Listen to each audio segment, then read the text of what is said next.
to Career Uprising. I'm your host and professional career coach, Lorraine Rise. Join me as I guide you through an amazing journey of self-discovery and empowerment. If you are looking for work, changing careers, or stuck in a toxic job, then this is the show for you. I offer both practical and spiritual guidance to help you up-level and advance your career. Let's start the uprising.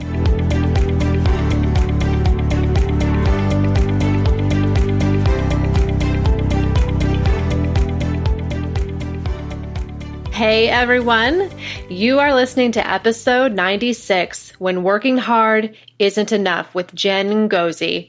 All right, so before we get started, my usual plea, everyone, please take a moment to hit subscribe on Apple Podcasts if you have an Apple account. That way you will never miss a show. I'd love you to subscribe, maybe even pay it forward and leave a review. I read everyone and I appreciate them very much. So thank you in advance for that.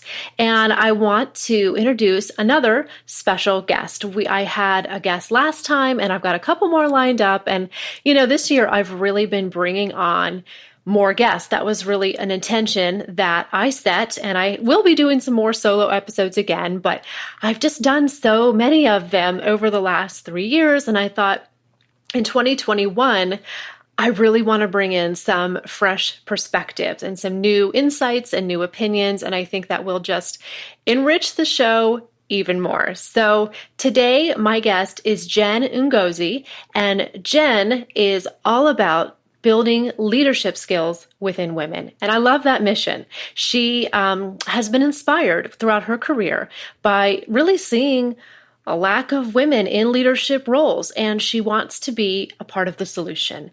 And I do too. Quite honestly, I love that mission. And she's really a leader in the global movement. It's called, or a global movement called NetWerk. And we're going to talk to you more today about what that means. But a lot of it is about making networking less intimidating and giving you the confidence and skills that you need to become a leader. And I know myself from coaching hundreds and hundreds of clients that networking is a huge pain point for a lot of people. There's a lot of just vulnerability in putting yourself out there, and that's hard for a lot of people. A lot of people, I think, either lack the confidence to do it, or maybe even just have the wrong idea about what networking is and how it can help you to get ahead. And so we're going to tie that in with this idea of working hard and whether or not working hard is really enough to get you ahead and get you noticed. And so we're going to kind of tie those two things together a little bit and hear Jen's perspective on those. So I actually had a conversation, this came about through a conversation I had with Jen a couple of weeks ago, and she had said something that really struck me, and she talked about how working hard often isn't enough to get ahead and get promoted and get seen. And I can't agree more, but I wanted to really talk more about that and hear what is missing in her perspective and why that is and what you can do to really advance your career and become a leader. So let's dive in and bring Jen on the show. Welcome to the show, Jen. Hey, Lorraine, thank you so much for having me. I appreciate the intro, and it's just super exciting to come here and talk about our mission and the work that we're doing. So thanks for having me. Absolutely. I appreciate you carving out the time. I can only imagine that you are a busy woman. You have a lot of things going on, so I really appreciate it. So why don't you start out by telling our listeners just a little bit about you and your background and how you got into leadership development? Yeah, absolutely. So I'll take you back to my upbringing. So how my career and the mission of my movement started was a lot of the challenges that I faced when I started my career. So I'll tell you this, I'm a first generation immigrant from Nigeria. So, when I came to this country throughout my childhood, when we think about the American dream, we think about going to get a great job and moving up the ladder and working hard. And that's what we're taught. So, but reality hit me when I finished college and I started in my career, and I realized, wow, there were so many things that I didn't learn and that I didn't quite understand about my journey. So I had this vision of going into a very corporate path. I worked in consulting for a majority of my career. And it was there where I noticed so many gaps in my understanding. I was that person that was really excited to work and I wanted to move up. I was very eager right out of college. But I noticed that, wow, okay, this thing called being a hard worker that I was taught being an immigrant, it's just not enough and it wasn't cutting it. So it was a lot of those challenges and realizing, experimenting through the early stages of my career that I realized, okay, this is what's holding us back as women. We are focusing on hard work and we're focusing on being great performers, but there's so much in between that's not being spoken about. It's not being taught in schools. It's not being taught in social circles. It's almost like this secret, right, that we don't know. And that's really what kicked off my mission and got me interested in, hey, you know what? I want to get out there and teach women that it's not just about hard work. It's about promoting ourselves. It's about building solid networks around our dreams, around our careers to get to the next level. And that's really what inspired NetWerk and our movement is helping women to connect with each other, but making that process fun and not something that we dread and that we don't want to do after a long day of work, making it something that's less intimidating and that women actually enjoy and see as part of their next level and their upgrade in life. I love that. Thank you for sharing that. And I agree that I think a lot of people approach networking as something that is an obligation and a necessary evil. And it sounds like you think it should be fun. It should be enjoyable and it should be I view it as a way of life, right? And it's not just about networking. It's about connecting with other people. And I think that it's something that you embody and it's just something that you do.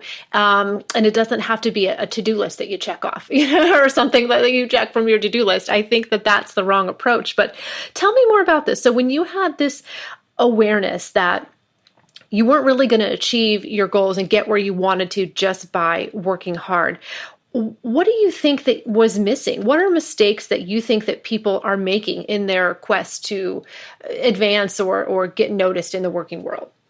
Yeah, I think that's a great question. For me, honestly, it was a tunnel vision on that end goal. And that end goal was, I want to be promoted. I want to move up in this role. I want to move up in this company.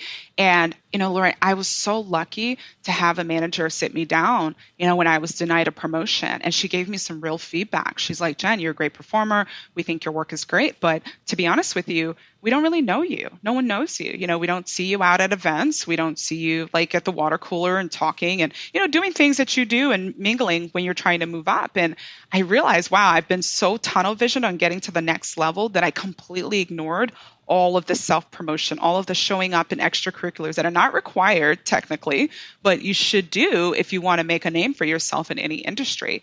So I think one of the major things, the mistake that we make is that we get tunnel vision and we do the busy work, but we don't quite understand that the busy work, unfortunately, at times, it's often invisible, meaning people don't see that. And people don't know that you were the last one to leave the office. People don't know how much time you put into these projects. It's really up to us to share that and to highlight ourselves and build relationship with people that are in roles and in positions to speak on our behalf in rooms and in meetings that we're not in. And that was the missing link for me, was being so tunnel visioned on my work and my product and my output that I was ignoring all of the things that go on behind the scenes that really do lead to performance decisions.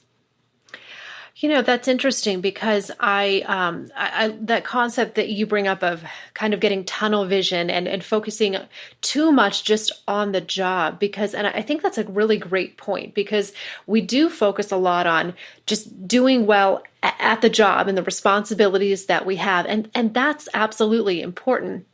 But maybe I think we're sometimes overlooking just our personal development and our personal growth. And sometimes, because I work with clients a lot on not just developing your job skills, but your soft skills and your emotional intelligence. And I'm wondering if maybe that's some of it in there too, that we're doing a good job at our job, but that's expected, right? That's kind of a given. Exactly. They want you to do well at your job. That's almost the minimum, really.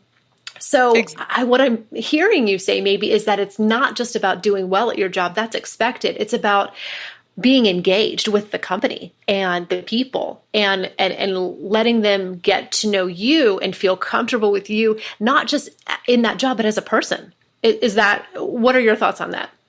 I completely agree. I think you said it so well. It's about taking it to the next level, right? Think of your job and killing it in your job as the bare minimum, right? That's the work you do to keep the job. But the work you do to get to the next level in the job, it's all the behind the scenes. It's the networking. It's the positioning yourself as a leader, taking the lead on planning things, high scale events, things that will get you seen, positioning yourself in meetings well, sitting in the front, speaking out about topics that impact the organization, being that person that's thinking 5 years ahead in the company and not just today, and always thinking collaboratively and not just about yourself and your own dreams and goals. That all ties to what you mentioned earlier about emotional intelligence. I do Mm-hmm. believe that that does take time to develop, but the key is knowing that, having that self-awareness of knowing that, hey, I am doing well in my job. That's expected. And then all of these other things are things that I need to develop consistently throughout my career to get to that next level. Yeah, yes, absolutely. So I think it's about doing well at your job, but then also asking the question, how am I coming across as a person? Am I coming across as engaged and approachable and interested and committed to the company and things like that? There's so many other things that go beyond that. I think you bring up such a good point. And then I want to kind of tie this into to networking because so many people, both men and women, but I think women in particular, really are uncomfortable with this idea of self-promotion and of what networking is. A lot of people, I think, see it as kind of fake or disingenuous, or maybe they feel like they're asking people for favors or begging for a job. These are all just the things I've heard, But I would love to know, what is your definition of networking? What does it mean to you to be a good networker? Yeah, I think that's a good one. Everything you described networking, I would say that's the norm. It's one of these awkward things that people are like, oh my God, I have to do this. But for Mm-hmm. me, how I've really changed my thinking about networking is thinking about it as something that you enjoy. I think when you get out of the habit and your mindset and telling yourself, oh, something's scary, I don't like doing it, then you almost change your attitude and how you approach and how you show up when you are in networking spaces. So for me, being a good networker and how I define networking is investing in my future, right? Because you never know where you're going to be 5 years from now, 10 years from now. Having a solid community around you that you can lean on, and who can lean on you, it's a two-way street. That's what networking is all about. It's not about being awkward. It's not about something you have to do when you want a job. It's something that's ongoing. Two people that are actively finding ways to support each other at any time, no matter what part of your journey. That's how I see networking. I think of it as a win-win situation. I think one of the biggest misconceptions about networking is that, well, it's something, what can other people do for me? What can you do for me? When in reality, networking should be seen as, well, how can we support each other? I see that you're here. I want to be there. What can I do to help you get there? It's a mutual thing. So to be a good networker, you really have to, first of all, take time out to think about, well, what do I even have to offer? What do I bring to the table? By asking yourself that, you show up in a way that you know that you offer something of value to people, rather than thinking that everyone is who has something to offer. Think of yourself as also that person who has something to offer. I say start there, having that positive attitude about networking, knowing what you bring to the table, and then also knowing why you're networking.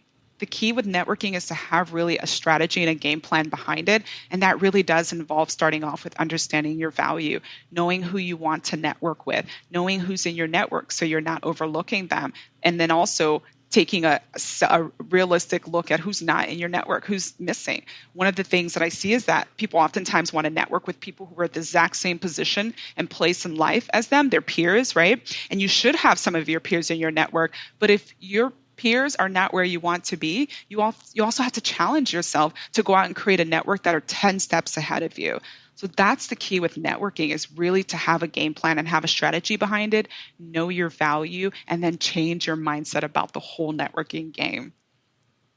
Yes, I agree, and I love that you said it's about investing in your future, and because it is part of your long-term game. It's the relationships that you already have that are nearly always the ones that are going to be useful for you now, and I feel like maybe that is where a lot of people get maybe hung up or discouraged because they're looking for that instant gratification, right? Especially if you're looking for a job, you're looking for something that will immediately help you, and I think that's very short-sighted.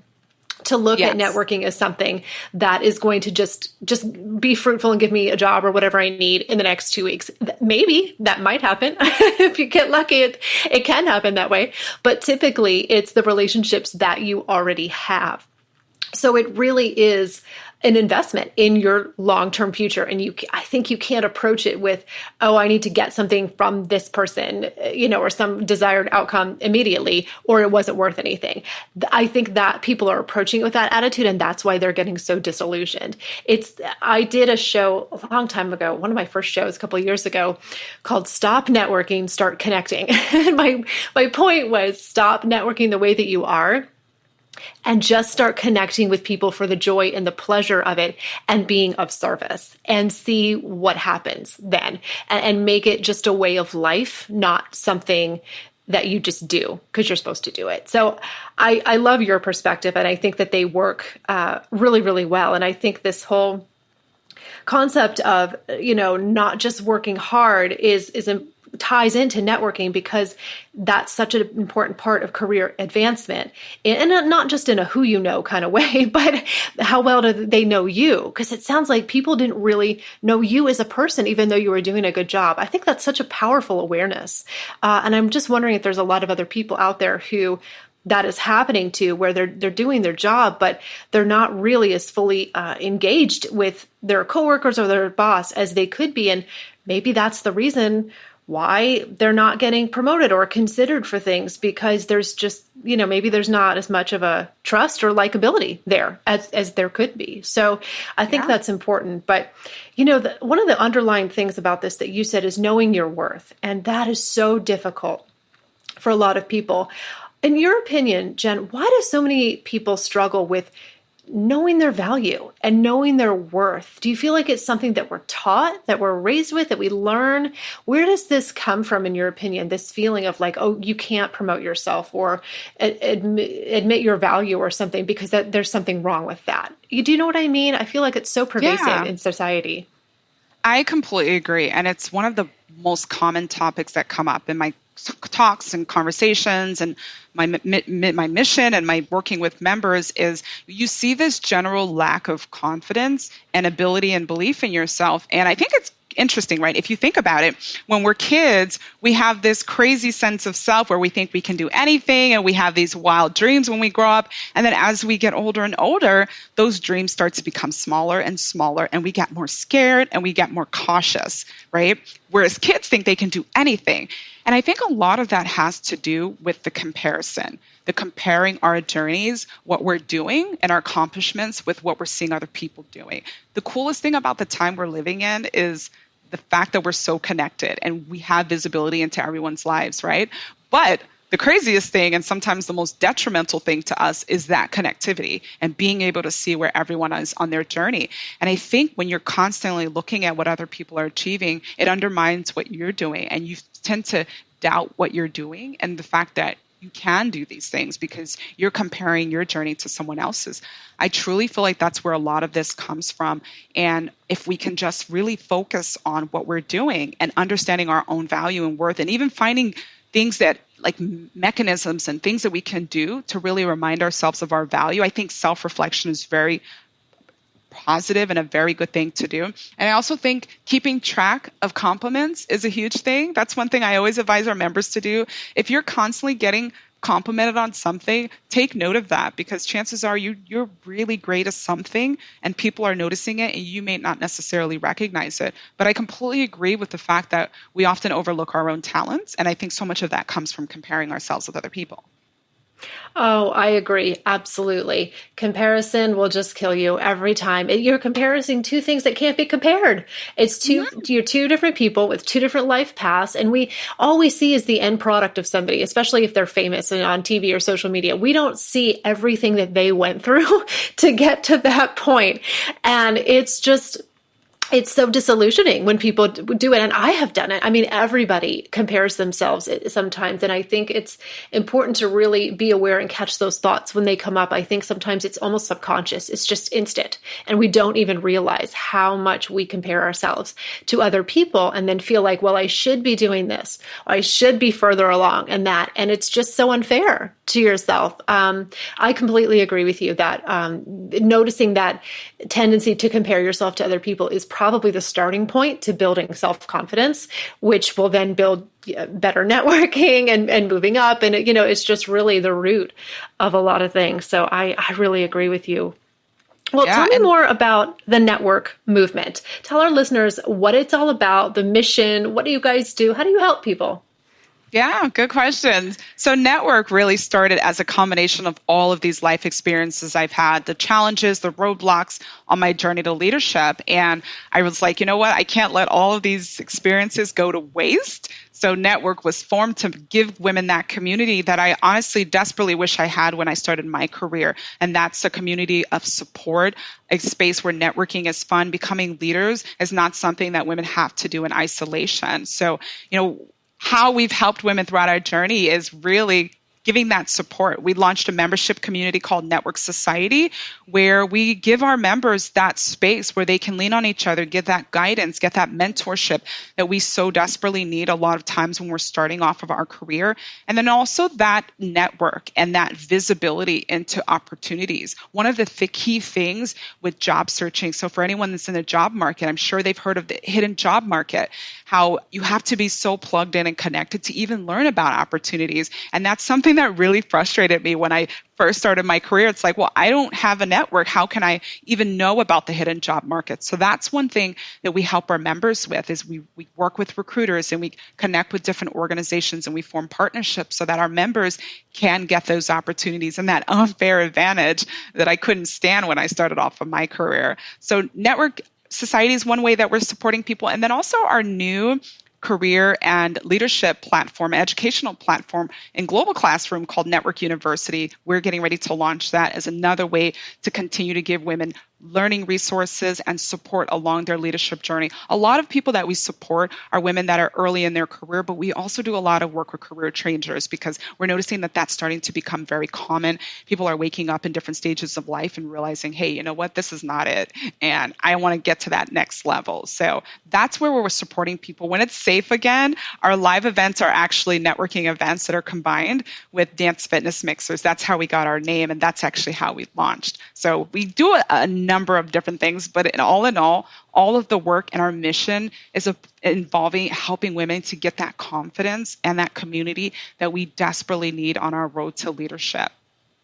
Oh, I agree. I love that. You guys are doing a lot. There's quite a few things going on. And I definitely think the educational opportunities and the connections and partnerships with, recruiters, employers, that's very valuable. Wonderful. I think you're doing great work. Well, where can people go to learn more about you personally and maybe connect with you and also NetWerk? Is there a website you want to share? What's the best way for people to learn more about this? Yeah, so definitely connect with us on our website. Our website is networkmovement.com. So that's network spelled NETWERK. We also have a Facebook community, so you're welcome to join our Facebook community by searching Network Movement. To reach out to myself, I'm always happy to answer questions and connect with people that have a similar interest in this mission. So my email is jen@networkmovement.com. And as a gift to anyone that's listening, I know I talk so much about being an effective networker. We do have a free step-by-step networking guide that walks you through exactly how to upgrade your networking game and even give you templates to do that. So for everyone who's listening, excellent. You're welcome. Absolutely. Yeah. I would definitely recommend that everyone listening go to the website and grab that free gift and connect with Jen as well if you have questions. I think that you guys are doing great work. And I really appreciate you coming on the show today to share your story and your experience, but also just some tips and tricks and insights. This has been a really great conversation. Yeah, absolutely. Thanks for having me, Lorraine. No problem. All right. Well, that's it for episode 96. I hope you guys enjoyed this interview, and I hope that you will consider going to the website, learning more about the NetWerk movement. I think it'll be very valuable.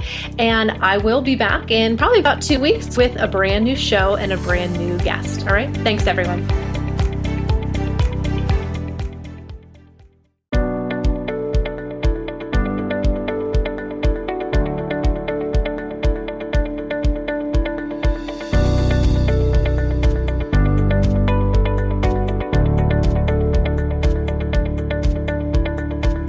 that's it for today's show. Thank you so much for listening.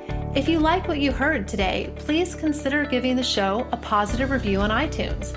It would mean a lot to me, and it would help to spread the word so that others can learn about the show. Thanks again for tuning in, and I can't wait to connect with you again next time on Career Uprising. This show was brought to you by InflowRadio.com, the best curated talk radio network for personal development, wellness, spirituality, and conscious business.